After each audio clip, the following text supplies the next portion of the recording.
Versione salsa di Yes I Know My Way di Pino Daniele, cantata da Mario Basile, che è in studio con noi. Ben ritrovato Mario. Ciao! Mario, una cosa bella che ci hai comunicato da pochissimo, che a Santo Domingo e vari paesi ci stanno ascoltando tramite lo streaming di Radio.0, che è rfz.it, e dobbiamo fare un po' di saluti. Sì, salutiamo a Santo Domingo, saluto tutti i DJ e tutte le radio e i miei amici particolari, Juan Perez, Chino Mendez, Eugenio Mejia, Rafael Lopez, il mio manager che sta là, con King Promush. Voglio salutare l'Argentina, tutta l'Argentina con Lupita, ciao Lupita, grazie Argentina, grazie alla Colombia che sta ponendo mi tema, il secondo tema che tu hai ascoltato, Viene a Ser de Carlos Vives, e saluto tutti gli amici di Isidro Infante, Puerto Rico, ciao.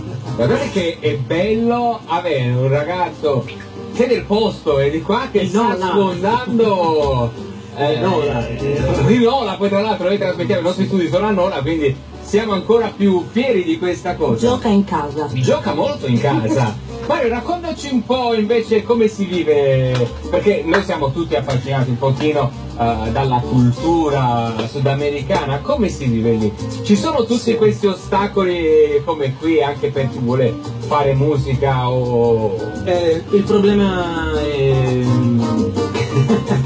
Allora, la metto così. Mi viene da ridere perché i problemi là sono infiniti, sì. In Latino America sono infiniti, però ci sta il mare. Ci sta il ron, che non è il rum, non è il whisky, è il ron domenicano, e poi ci sta tante altre cose, ci stanno le donne, ci stanno le birre, alla fine là tu non... la gente... Tanti problemi, Sì, però è la mentalità diversa, cioè comunque un poco come napoletani sono loro, perché sai... Che nonostante i problemi comunque riescono a trovare il sorriso per andare avanti. Mario, invece io mi riferisco proprio alla musica, perché parliamoci un po' chiaro, in Italia, ma non solo, voglio dire, funziona così, senza soldi non si cantano messe, nel senso che molti ragazzi, molti giovani con talento, senza quella spinta che è il denaro, comunque devono prendere il loro talento e tenerlo nel cassetto. Invece tu ci hai creduto, sei andato lì. Lì con il talento è diverso, perché se tu sei talentuoso comunque servono molti soldi, perché tu pensi che i DJ non guadagnano soldi, quando vanno a suonare non prendono soldi, le radio non prendono soldi, non vengono pagati i DJ, vengono pagati dai cantanti che giustamente per una promozione danno un aiuto.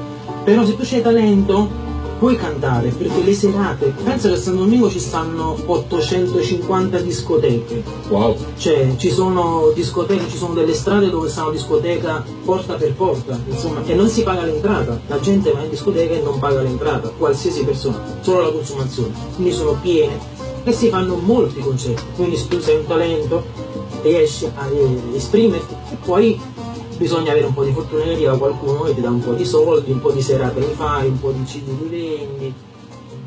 Alla fine il sogno di tutti è sempre